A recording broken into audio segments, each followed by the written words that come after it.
vamos a ir avanzando esto.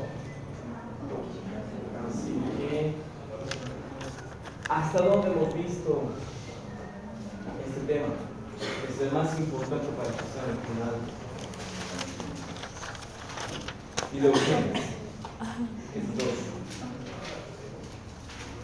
¿Qué era esto?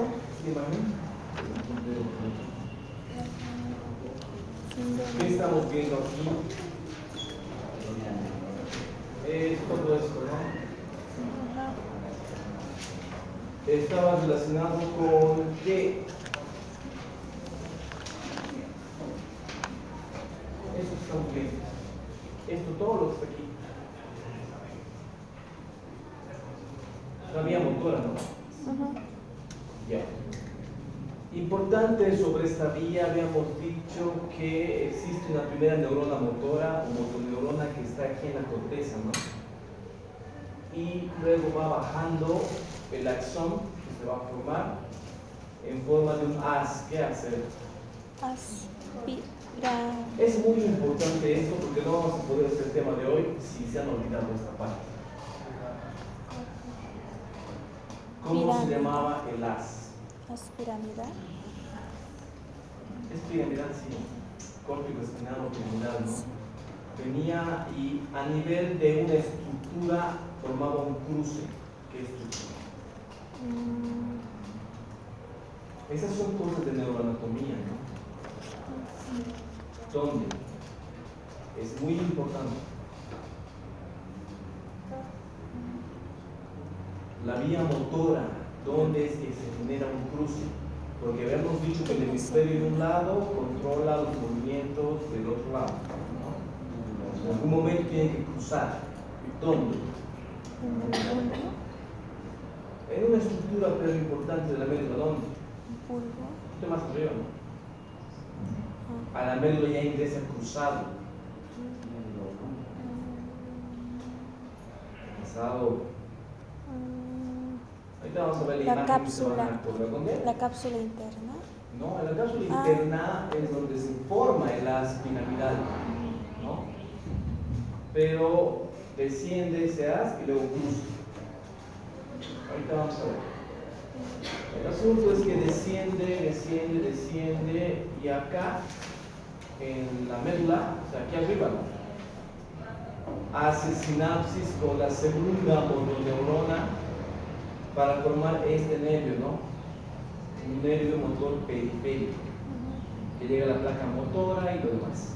¿Cuál es la función de la primera motoneurona? ¿Y cuál es la función de la segunda motoneurona? Ejecuta el orden, la segunda. Ejecuta el orden. A ver, de nuevo, ¿la primera qué hace? Es consciente. Es la que va a mandar la señal al segundo motor para ejecutar lo que es Ya. el orden. ¿Y la segunda? Es el que ejecuta el orden de la primera. Ejecuta la orden, ¿no? Y genera el movimiento. Tenemos dos neuronas acá, ¿no? Dos neuronas principales, motoneuronas. La vía sensitiva es un poco distinta, ¿no? Empieza al revés, es ascendente, ¿no? ¿Cuántas neuronas sensitivas tenemos? 3. Son 3, ¿no? Sí. La primera está acá, ¿no? Y el receptor sensitivo en la piel. La segunda, ¿dónde está? ¿Dónde está? ¿Y esta cruza o no cruza? ¿No cruza? Sí, Cruza o no cruza. Esto es súper importante porque no vamos a entender ACV si no entendemos esto. Y créanme que esto es lo más sintético posible. Podría ser muy complicado. ¿Dónde cruza? Cruza así. ¿Dónde? Ni bien ingresa a la médula, hace sinapsis con la segunda neurona sensitiva y cruza. Aquí se ve, pues no está ingresando por acá, al lado derecho, ¿no? Y está cruzando.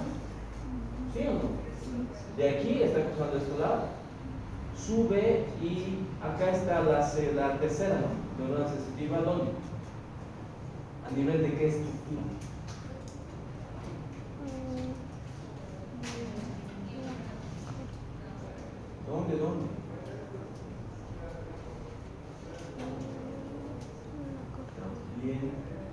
han olvidado.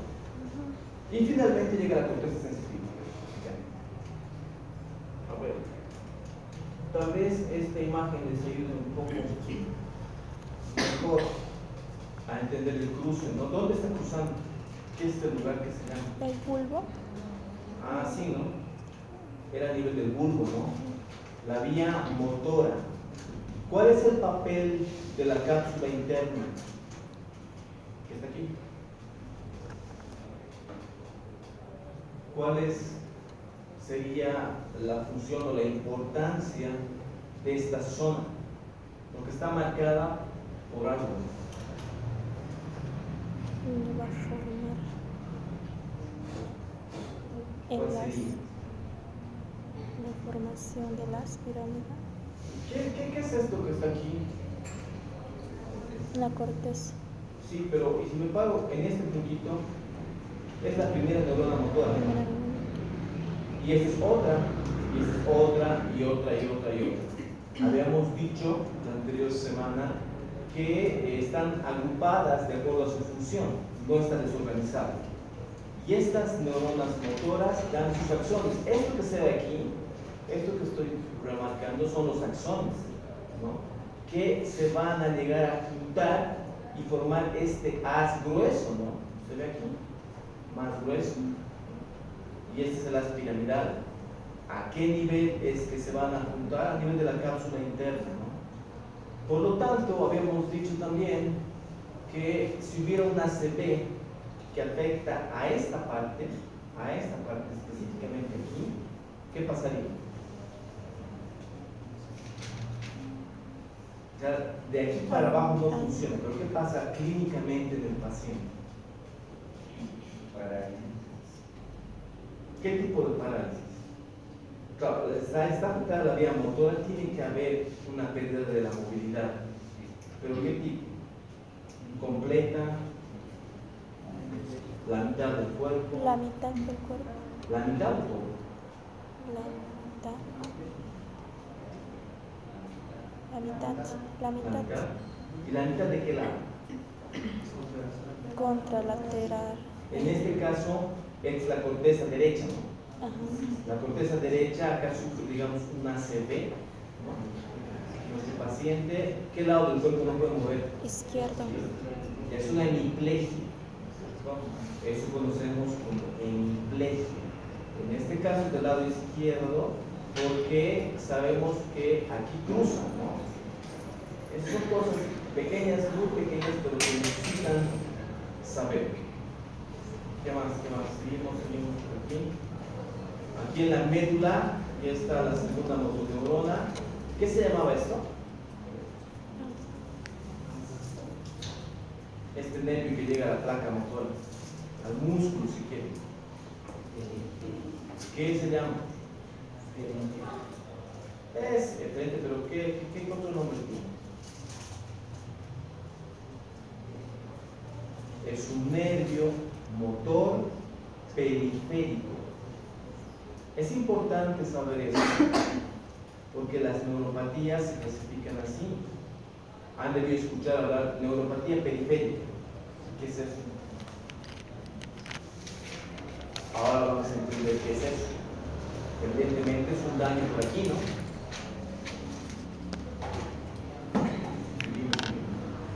Habíamos dicho que cuando existe una lesión de la primera o de la segunda neurona motora, existe ciertos signos clínicos. El principal es una debilidad, pero que no es igual, ¿no? Habíamos visto esto. ¿Qué es distinto y por qué? Acá está dañada la primera neurona motora y acá la segunda. ¿Qué es diferente? Pero lo más importante, ¿por qué es distinto?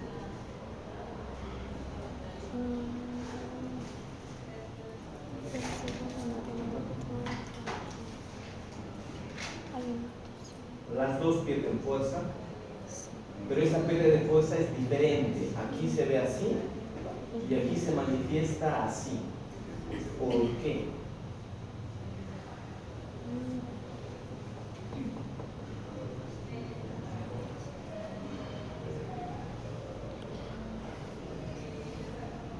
La respuesta va a venir de entender cuál es la función, una vez más, de esta primera neurona motora y cuál es la función de la segunda. La primera, ¿qué hacía? Era la parte consciente que emitía los comandos, las órdenes. Cuando está dañada esta parte, la segunda neurona motora está bien. Por lo tanto, esta queda hiperestimulada. Por esa hiperestimulación aumenta el tono y aumenta los reflejos. Habíamos visto un video también donde se veía este síndrome de Babinski. ¿Por qué en el síndrome de la segunda neurona motora el tono y los reflejos bajan? Hasta podrían estar ausentes. Porque no hay una segunda neurona que ejecute la función.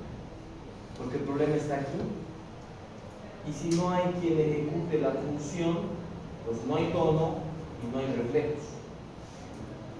Pero, ¿por qué puede haber fasciculaciones? ¿Qué son fasciculaciones? Movimientos involuntarios. Sí, son movimientos involuntarios, ¿no? Pero ¿por qué habría movimientos involuntarios? ¿Cuál sería la razón?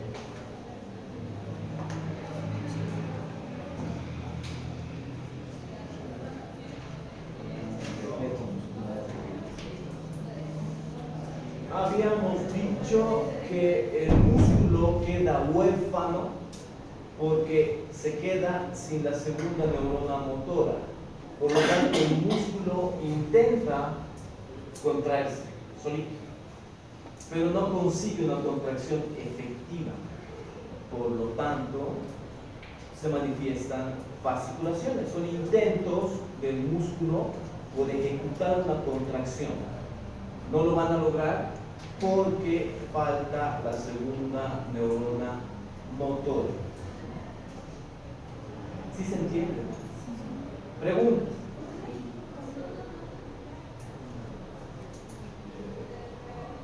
Vamos. Seguro entrará esto. También habíamos visto el síndrome cerebral. ¿Hasta dónde hemos avanzado? ¿Todo esto lo mismo? No, ¿Hasta dónde? hasta la última. Hasta la siguiente. Hemos quedado Ah, aquí. ajá, ahí quedamos. Sí. Muy bien.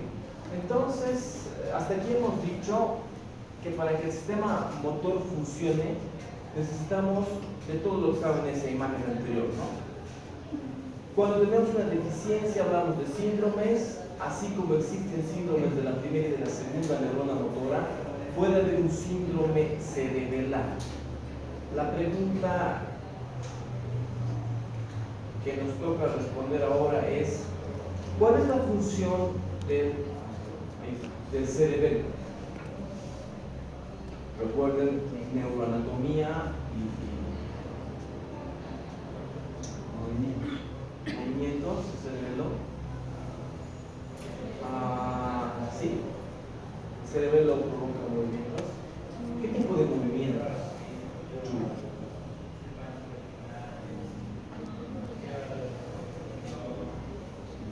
Coordinación. Sí. Coordinación, equilibrio, motricidad fina. ¿Qué es la motricidad fina?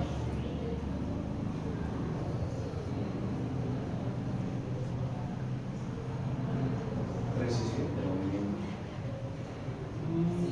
Sí, en un ejemplo, ¿cómo podríamos ver esto?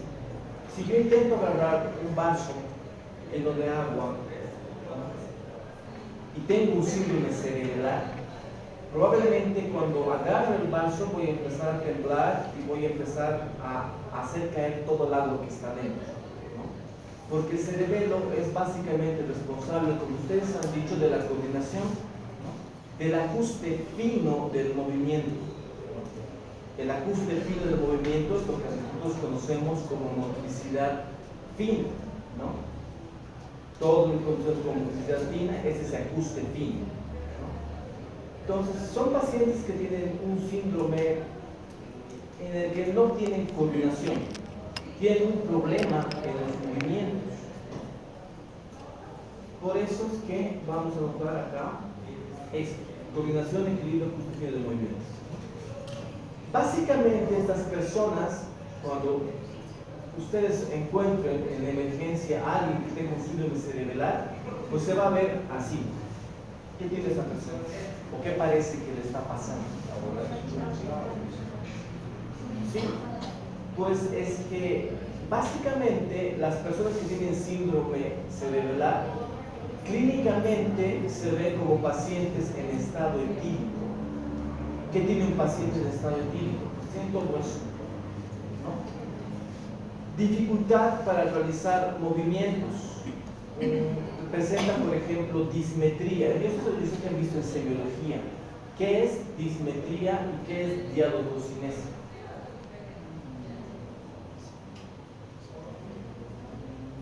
Dismetría tiene que ver con la profundidad.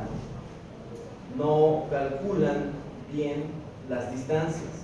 Y diadococinesia tiene que ver con ¿qué? Con la coordinación. Hay maniobras en semiología, por ejemplo, que se hace dedo, nariz, nariz, dedo, ¿cierto? Y también supinación y pronación, ¿no? Movimientos alternados y coordinados.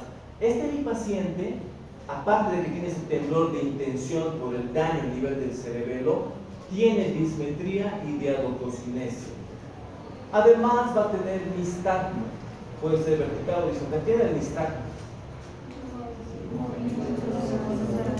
¿Movimiento involuntario de qué? Globo ocular. Del globo ocular o de la pupila. Ya. Entonces puede ser vertical o puede ser horizontal. ¿Qué más? Disartria. ¿Qué es disartria?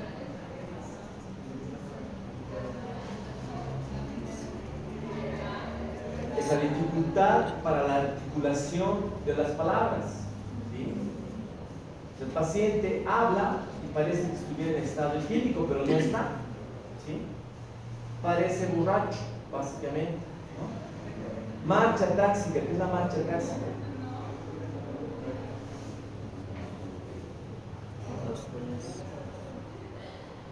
¿Cómo es la marcha táxica? Falta de coordinación de movimientos. En la marcha, ¿no? ¿Cómo camina el paciente? ¿Cómo está caminando este paciente? Como los pies metidos. Sí. Muy bien. Entonces, si se fijan, todos estos signos o síntomas clínicos, ¿no?, son compatibles con un paciente con estado etílico. ¿Sí? Alguien que tiene síndrome cerebral se va a ver básicamente así. Tenía unos videos, pero no están funcionando, no lo sé, pero se los voy a pasar. Sí, sí funciona. Ahí está, ¿no? Ahí está, fíjense la dismetría, ¿no? Para tocar la punta del lápiz. No puede tocarse, ¿no? Me cuesta. Dismetría y diadococinesia.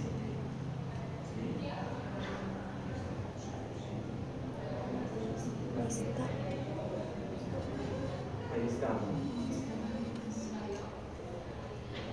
¿Horizontal o vertical? Horizontal. Horizontal. Marcha táxica.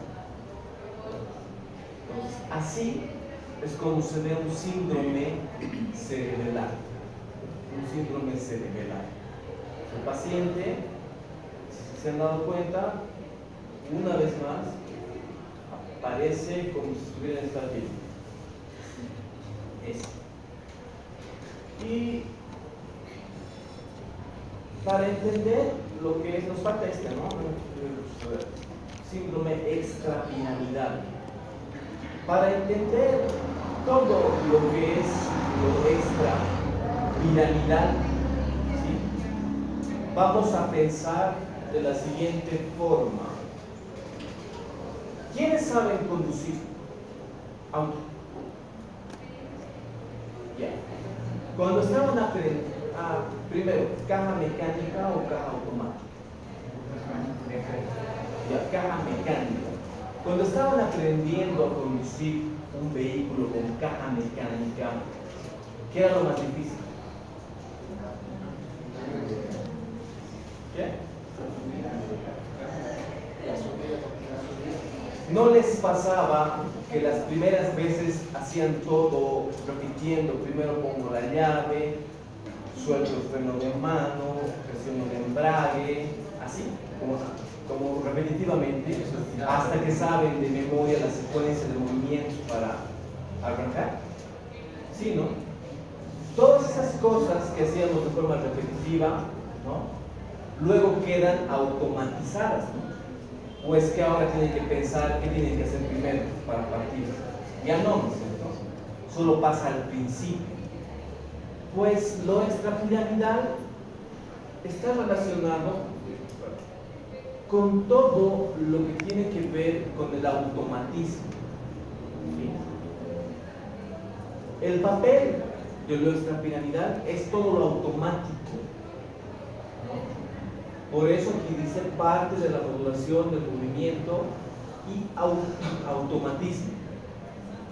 Por lo tanto, si yo tengo un problema en el sistema extrapiramidal, básicamente yo podría tener dos tipos de disturbios. Un disturbio hipercinético y un disturbio hiperkinético. ¿Qué entienden por hipercinético?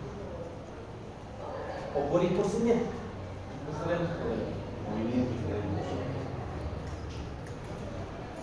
Sí, un gran ejemplo de un disturbio hipocinético, el más famoso, es el síndrome de Parkinson. ¿Qué tiene el paciente que tiene Parkinson? ¿Qué es lo que tiene? ¿Qué se llama ese temblor, perro? Porque es un temblor fino, lento. ¿Qué se llama?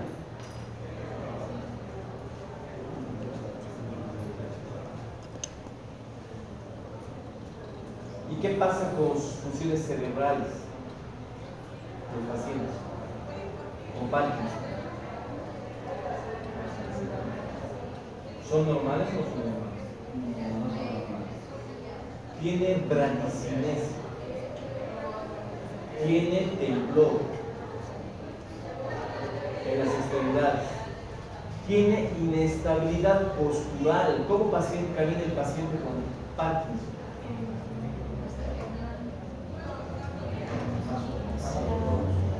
Y con el tronco inclinado hacia adelante, tiene inestabilidad en la postura, ¿no? Entonces, todos eso es lo que se conoce como un síndrome hipocinético, ¿no? ¿Y cómo sería un disturbio hipercinético? El ejemplo clásico y tradicional para entender el hipercinético es el síndrome de la Corea de cine. ¿Se acuerdan qué era Corea? Las que bailan.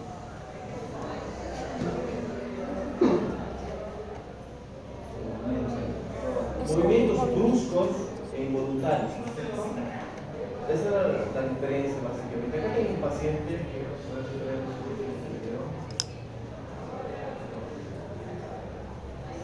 ¿qué tiene este paciente? Parkinson.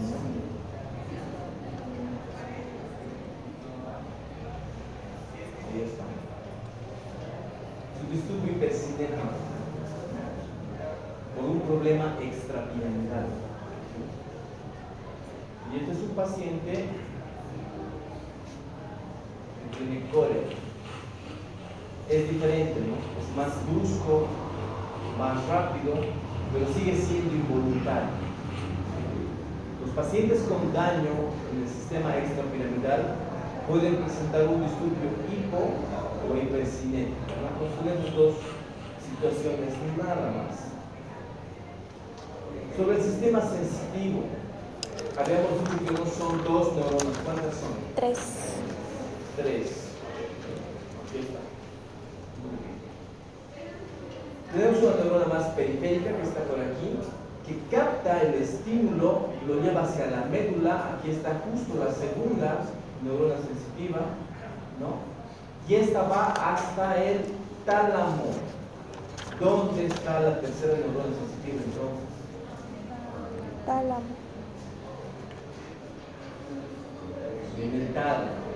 Entonces, una acá, otra al entrar a la médula y otra aquí en el tálamo. Y del tálamo ya salen acciones hacia la corteza sensitiva. Básicamente es así. Una, dos, y por aquí, en el tálamo, 3. Por lo tanto, en la lesión talámica ya se estarán imaginando la repercusión en la vía sensitiva del paciente. Ahora, ¿qué es lo importante que tienen que recordar? Vamos a ver una sección de la médula espinal. Esto es una mano. Esto que dice aquí, el receptor sensitivo, no es ya, es receptor motor. ¿Ya? Esto es motor, esto es un eje motor. ¿Ya? Pero este sí es lo que habíamos visto, ¿no? Está en rojo, igual que aquí. Aquí, está en rojo, ¿no es cierto? Este nervio sensitivo que está ingresando a la médula, que viene en rojo, es este mismo que está aquí arriba, ¿no? Este es el nervio sensitivo que cruza, y viene e ingresa a la médula, cruza. Este es un sistema motor, nada que ver. Entonces es esto, ¿no? Esta es una sección, una vez más, transversal de la médula, y lo que vamos a encontrar aquí es el tracto, ¿no?, espinotalámico ascendente, que sería este, ¿no? Tracto espinotalámico que cruza, como dice acá, al entrar. Está de un lado y está del otro lado. Pero ¿qué más? ¿Qué más? Esta es la vía motora. Acá no se olviden poner que este es motor. Desciende cruzado, ¿no es cierto? ¿Dónde cruzaba la vía motora? ¿A nivel de dónde? Bulbo. Bulbo. Ya, entonces desciende ya cruzado. Esto está cruzado. Por lo tanto, ¿de qué lado es? De la corteza, de este lado, ¿no? Bien. Muy bien. Desciende cruzado. Ahora, existe otra vía sensitiva que está en la columna posterior. ¿Qué es esto que está aquí? Esta vía sensitiva, ¿sí?, que está en la columna posterior, si se fijan, no cruza. ¿Ya? No cruza. ¿Ya? La vía piramidal es esta, desciende cruzado, ¿sí?, a nivel de las pirámides vulvares, en el bulbo, ¿sí?, ocurre el cruce, ¿no? Pero esta vía, ¿sí?, no cruza en ningún momento. Entonces sube básicamente sin cruzar. ¿Ya? ¿Qué función cumple cada una de estas vías? Fíjense, este sube sin cruzar. Esta, por ejemplo, la que habíamos visto en la anterior imagen, la que cruza ni bien ingresa a la médula, se ocupa básicamente, como dice ahí, ¿sí?, de la sensibilidad térmica y dolorosa, del tacto protopático. ¿Qué es el tacto protopático?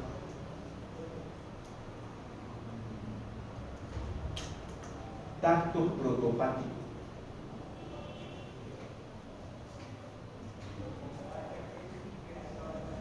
Y dice sensibilidad de presión también. El tacto protopático es la sensibilidad grosera. Si les pido que cierren los ojos y les paso una llave, ¿la van a reconocer o no? Incluso con los ojos cerrados. Es esa sensibilidad grosera. Es el tacto protopático. ¿Ya? Entonces, esto va a estar afectado si existe un daño del tracto espinotalámico sensitivo. ¿Ya? Ahora, Esta parte que sube sin cruzar es responsable básicamente de aquello que conocemos como la propiocepción. ¿Qué es la propiocepción?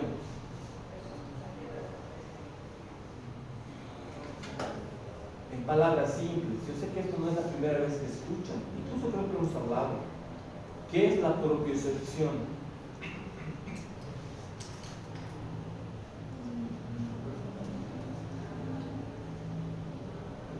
Propio viene de mí mismo, ¿no? ¿Qué es la propiocepción? No es pérdida, es una capacidad, ¿no? Cuando sientes las cosas. ¿Qué cosas, por ejemplo? Contacto. ¿Pero qué? ¿Los objetos? No. No. Propiocepción. A ver, cierren los ojos. Cierren los ojos. ¿Están parados o sentados? Sus brazos están flexionados o inclinados. Sus piernas están flexionadas o están estiradas. Entonces la propiocepción es la capacidad que tenemos para percibir incluso con los ojos cerrados la posición de mi cuerpo, ¿sí? Entonces eso, nada más. Ahora, ¿qué es la sensibilidad vibratoria? ¿Y qué es el tacto epicrítico?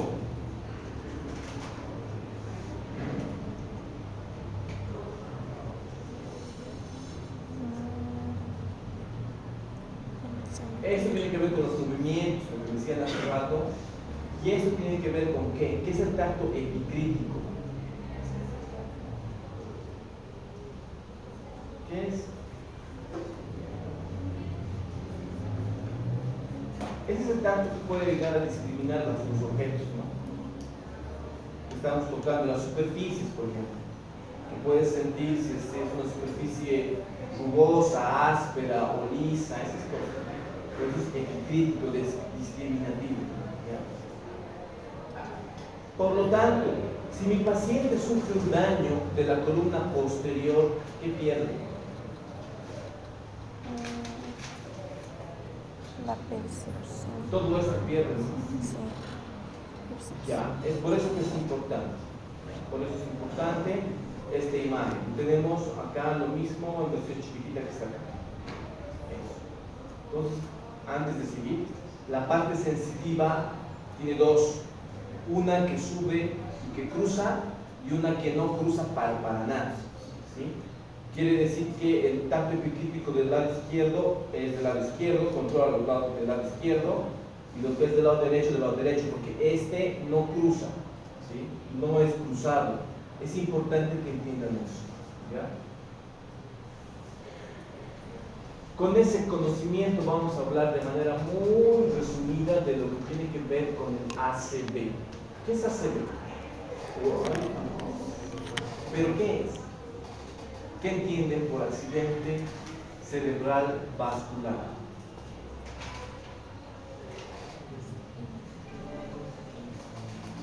¿Qué es?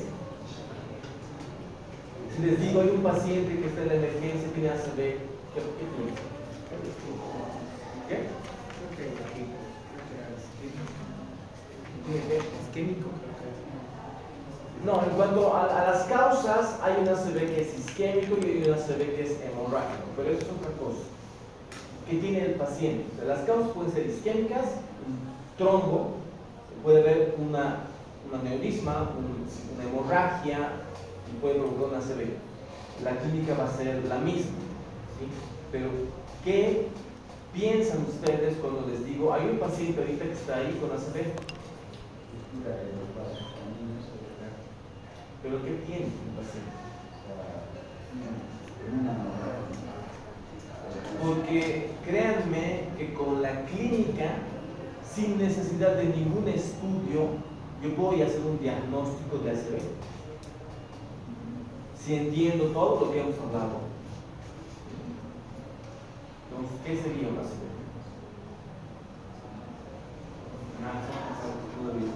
Una persona que no tiene movimiento, todos pérdida total de movimiento. Sí, tiene que ver también un poco con eso, ¿no? ¿Recuerdan cuando hablábamos de la corteza motora? En las anteriores imágenes, decíamos que estaba organizado o desorganizado. Las neuronas motoras estaban organizadas. ¿Qué quiere decir organizado? Que todas las neuronas motoras que mueven mi mano están juntas, no están separadas, están juntas. Las que mueven mi pie también están juntas, de acuerdo a su función están agrupadas, ¿ya? Cuando hay un ACV, ya sea por causas isquémicas o causas hemorrágicas, hay un daño. ¿Daño a qué nivel? No, ¿pero qué es lo que se daña en un ACV?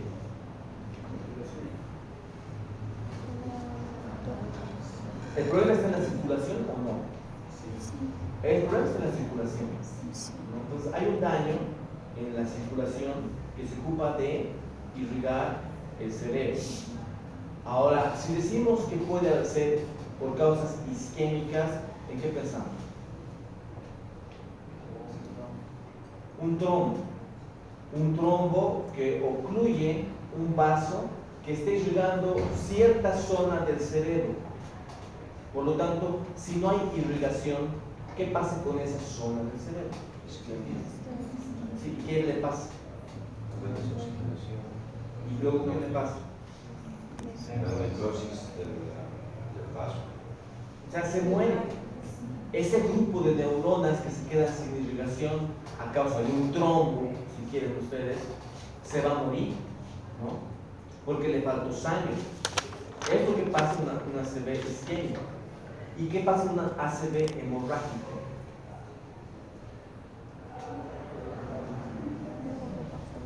¿Qué es lo que pasa? Puede haber una ruptura de un vaso, la sangre sale y ¿qué pasa? Ese sector se inunda, se llena de sangre y también esas neuronas que se quedan así se van a morir. Entonces el daño neurológico es irreversible, ¿no? Y todas estas cosas, esos daños irreversibles, se van a manifestar clínicamente. Entonces no es difícil, ¿sí?, que yo cuando vea a un paciente que presente cierta clínica, yo piense que es una ACV. Una persona que pierde la función, vamos a poner aquí el cerebro, ahí está. El cerebro, ¿no? Hay diferentes zonas, ustedes ya saben, las áreas y zonas y todo lo demás, ¿no? Pero si pierde la función de un lugar, porque las neuronas de ese lugar han muerto, esa persona lo que tiene es un déficit neurológico focal. ¿Por qué déficit? ¿Por qué neurológico? ¿Por qué focal?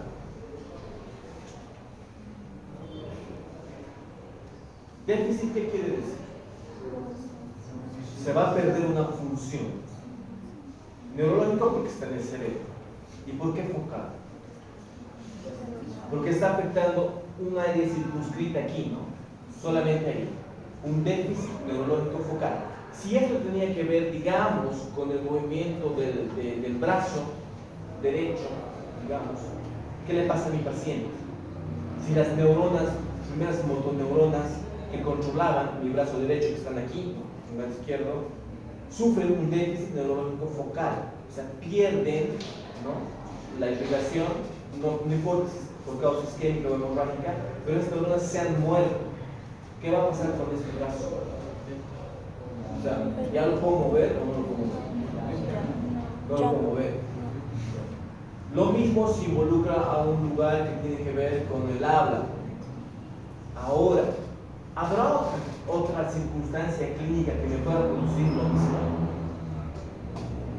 ¿O no? O sea, ¿hay otra circunstancia que ustedes conozcan que pueda dañar un lugar en el cerebro, comprimirlo y causar una muerte de las neuronas? Sí, claro, un trauma, pero algo, un tumor, ¿no? Un tumor puede comprimir o no puede comprimir un área.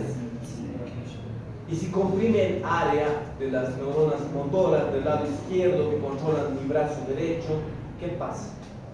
Lo mismo, ¿no? ¿O no? Sí pasa lo mismo. Pero ¿cómo yo diferencio si mi paciente que está llegando a la emergencia, que me dice que no puede mover el brazo, es por un tumor o es por una ACV? ¿Cómo puedo saber? ¿De qué depende? Porque mi paciente está ahí y no puede mover el brazo, por eso está aquí. ¿Cómo sé si es un tumor? ¿Y cómo sé si es una ACV? Sin pedir ningún estudio, solo charlando.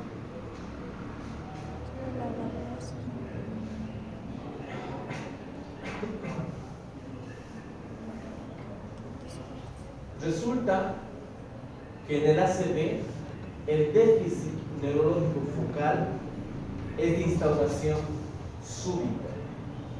¿Qué quiere decir eso?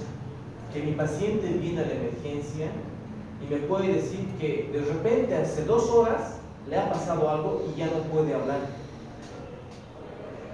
o ya no puede mover su brazo derecho.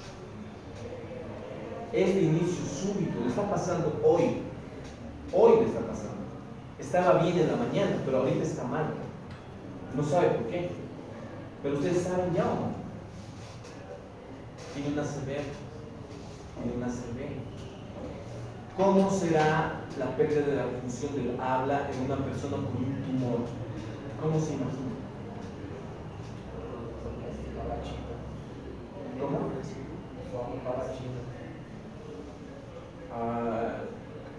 En relación al tiempo, ¿cómo sería? Es de instauración lenta, en años. ¿No? Son pacientes que van creciendo, el tumor también va creciendo, la compresión va a causar daños que se van a manifestar no de forma súbita, sino se van a manifestar de forma progresiva. O sea, quiere decir que progresivamente el paciente va a perder la función motora de la mano, digamos, o va a perder la capacidad para hablar, pero de forma progresiva, no de forma súbita. Esa es la diferencia principal, ¿sí?, en relación a un ACV y a un tumor. Ahora, en relación a las causas, habíamos hablado de estas dos, ¿no? Isquémicas y hemorrágicas. ¿Sí? Básicamente las causas isquémicas son el 80% de los casos y las causas hemorrágicas van a ser un 20% de los casos, ¿no? Solamente es un dato estadístico, pero que es importante que conozcan que la mayor parte de los pacientes que ustedes vean con ACV, ¿sí?, va a ser por causas isquémicas. ¿Cuál era la causa isquémica principal?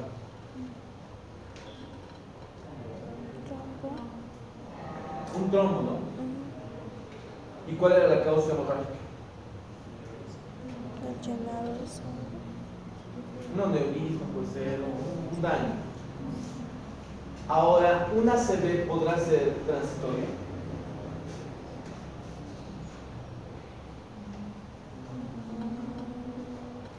Mejor lo podríamos así.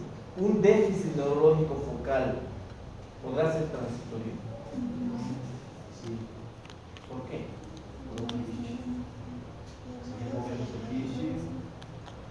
Sí, podría ser.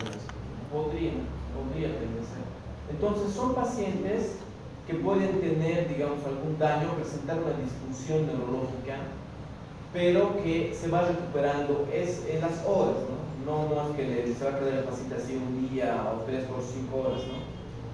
Puede ser una tele que es reperfundida por una colateral, qué sé yo. Hay diferentes circunstancias que pueden cursar con un evento de este tipo de forma transitoria, ¿sí?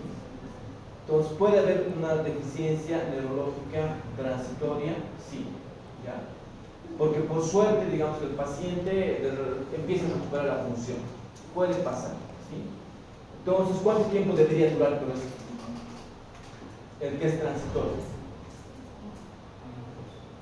Minutos, ¿sí? 5 minutos, 10 minutos, 15, 20 minutos máximo. Si está durando más, ¿en qué tengo que pensar? ACV. Básicamente es eso, ¿no? Si mi paciente llega a la emergencia hemipléjico del lado derecho, hace 1 hora y media, digamos, ¿Eso es transitorio o no? ¿Y es súbito o no súbito? Es importante eso para los casos clínicos, ¿no? Entender, básicamente.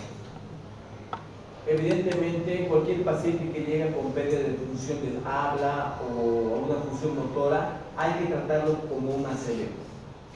No importa la circunstancia, hay que tratarlo como un ACV y hay que ir viendo su evolución. Conceptos importantes de neuroanatomía para entender el ACV isquémico y hemorrágico. Vamos a organizar un poquito y para esto vamos a ver unas imágenes. Entonces, esto que estamos viendo acá es la corteza frontal, muy importante, la conocemos. ¿Cuáles son sus funciones? Tiene un área importante, el área de Broca. Pero ¿cuáles son sus funciones? ¿Cuál es la función de la corteza frontal? El habla. El habla es ahí. Tiene que ver con el habla, pero ¿qué? La corteza frontal es una corteza motora del habla. Esta área de Broca es el área del habla, pero el área motora. Por lo tanto, si mi paciente no puede hablar, presenta una deficiencia en la articulación de la palabra, no puede articular las palabras, no puede mover la boca, la lengua, ¿qué territorio está afectado por el ACV? Yo sospecho del área frontal. Pregunta, ¿esta área de Broca está al lado izquierdo, al derecho o a los dos lados?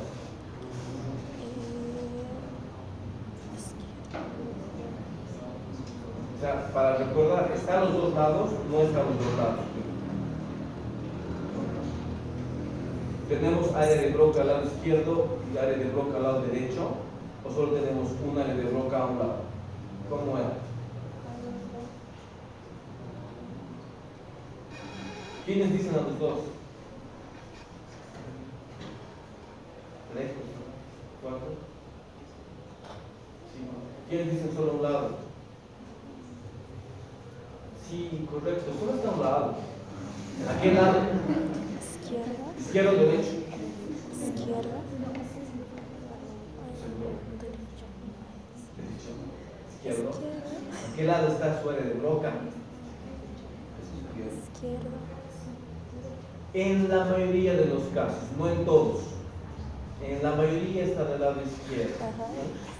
Entonces, y evidentemente, básicamente, es importante recordar esa parte, ¿no? Ahora, en relación a esto que está aquí, acá, a ver, justamente aquí, está la parte motora, específicamente motora. Si recuerdan sus libros de neuroanatomía, incluso acá se ponen partes del cuerpo, ¿no?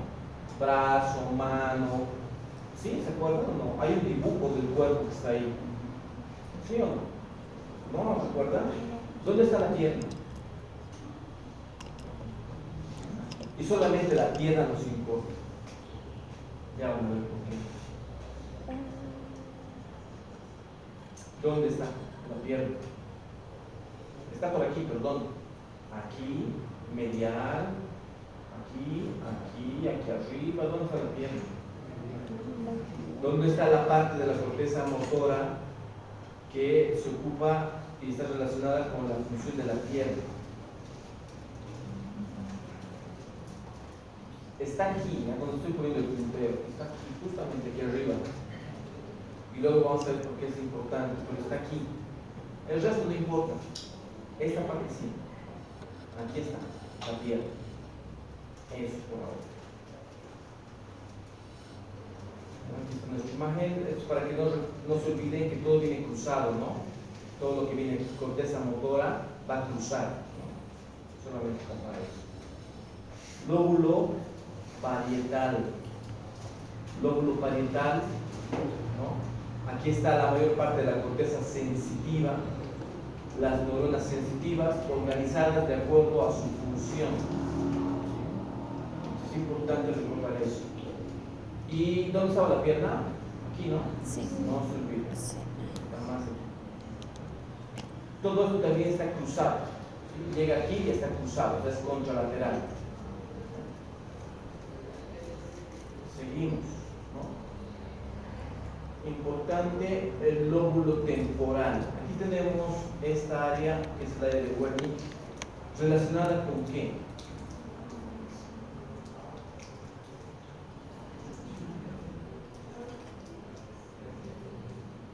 El habla es, ¿no? Pero el habla motora era el área de Broca. Entonces, ¿qué será el área de Wernicke?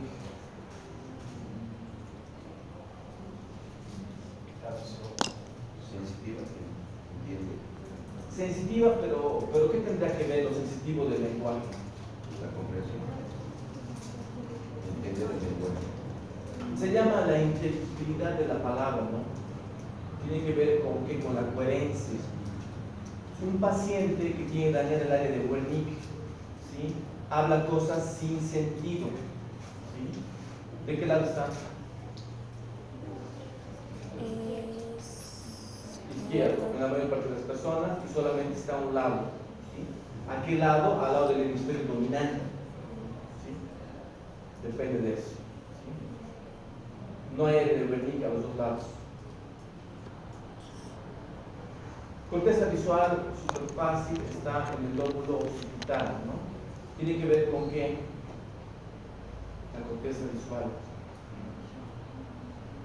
Es donde llega la información para que tomemos conciencia de aquello que estamos viendo, ¿sí? A la corteza visual. Y aquí, cerebelo, ya sabíamos, ya acabamos de decir todo lo que tiene que ver con lo cerebral, ¿no?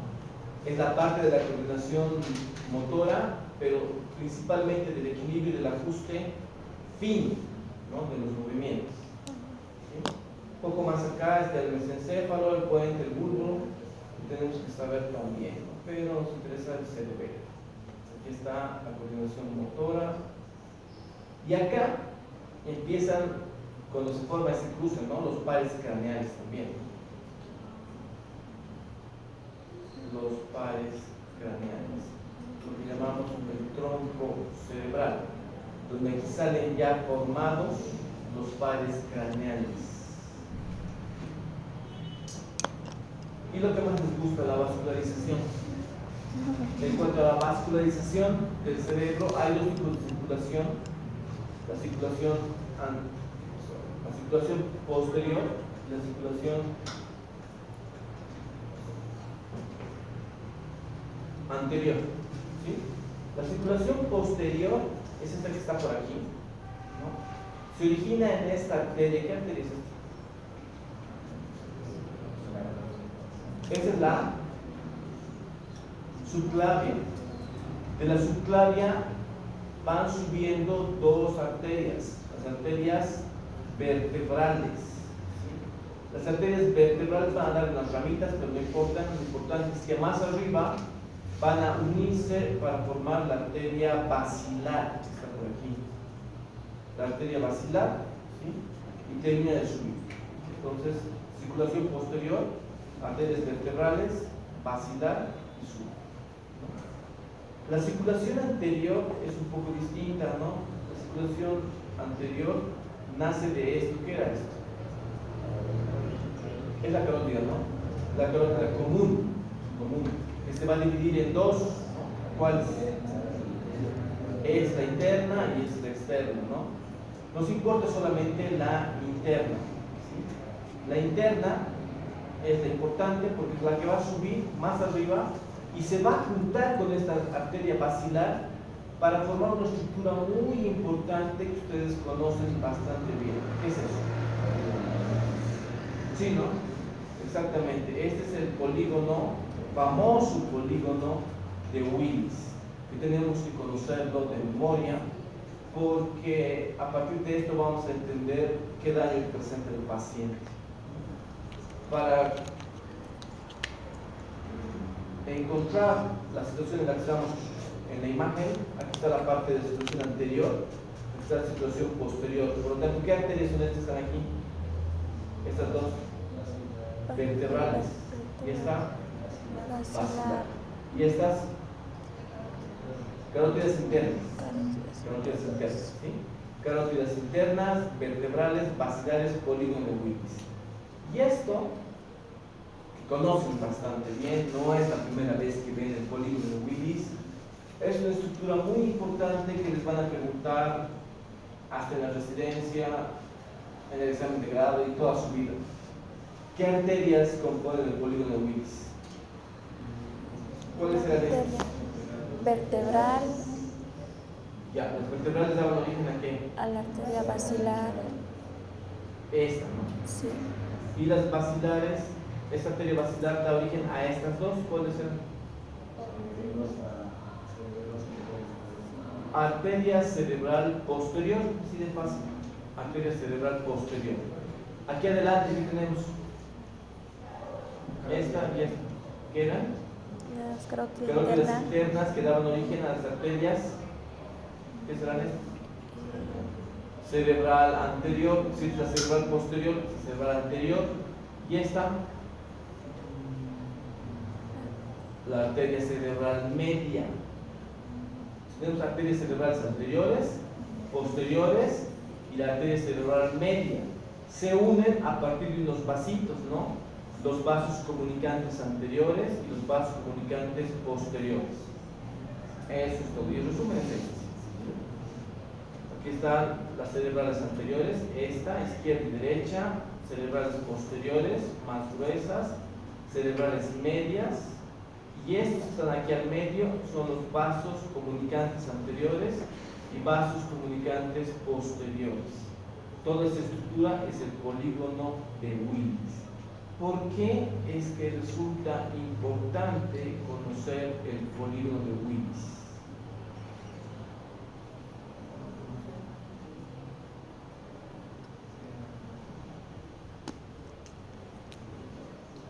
Lóbulo occipital, ¿quién es el? ¿Cuál creen? Eso. Si ocurre una ACV a este nivel, ¿qué tiene mi paciente? Problemas visuales. Problemas visuales. ¿Qué más? ¿Qué más? Sí. Es importante saber, vamos a ver en otra imagen, que estas cerebrales anteriores dan unos ramitos aquí, están bien pequeñitos, son los ramos lenticulares. Esos ramos, aquí están bien, lentículos estriados, lacunares también, si quieren, son los que irrigan la cápsula interna. ¿Cuál era la cápsula interna?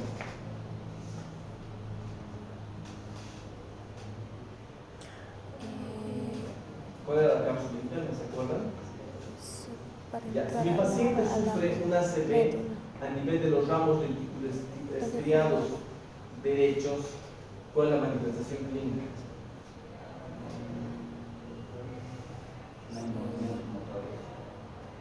¿De qué lado?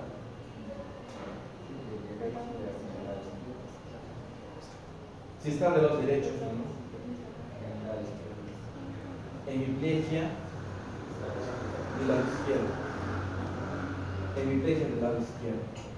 Ahora, esta arteria cerebral anterior, ¿sí? Además de estos ramos lentículos estriados, irrigan la corteza que está justamente aquí en esta imagen que veamos.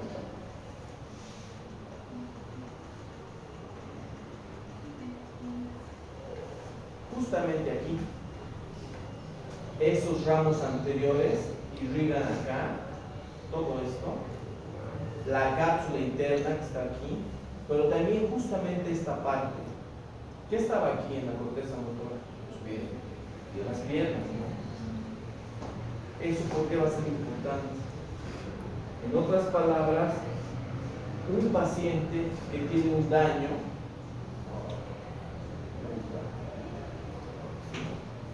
de esta parte anterior, de la arteria cerebral anterior, básicamente va a afectar a la función motora de la pierna, ¿sí? A la función motora de la pierna. También sensitiva, ¿sí? Del lado contralateral. Por lo tanto, si mi paciente viene y dice que no puede mover o no tiene sensibilidad de la pierna izquierda, ¿qué arterias lo afectaban? La arteria cerebral anterior. Del lado derecho. Eso tienen que entender bien, porque va a haber tal vez algún caso clínico así. ¿Sí? Entonces tiene que ver con eso. Ahora, área del lenguaje, motor, ¿qué arteria?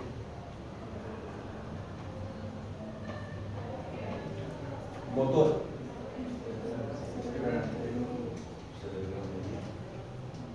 ¿Media o anterior? Es una de las dos, pero ¿cuál? Anterior. Anterior. Porque si se afecta la arteria cerebral anterior, ¿a qué área está afectando? Broca. Ahora, si mi paciente viene y no puede coordinar las palabras que está hablando, habla, pero habla incoherencias, y hace una hora que está así y nadie en su casa sabe por qué, ya pienso que es una CD. ¿Qué arteria? Cerebral media. ¿De qué lado?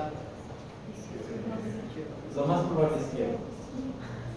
Si el paciente es diestro, entonces lo más probable es eso. Y nada más. Entonces, esto, problemas visuales, problemas que tienen que ver relacionados con la inteligibilidad de la palabra, hemiplegias a este nivel. El ACV puede causar pérdida de la visión. Sí, si se afecta la arteria cerebral posterior, claro. Depende.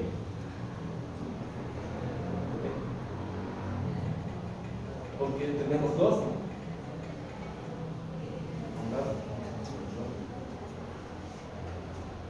Y básicamente es eso. Entonces,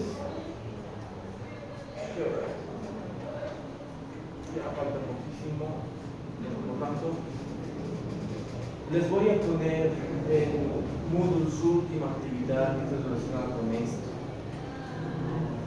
Así que no está complicado, está súper fácil. La hacen, me la dicen.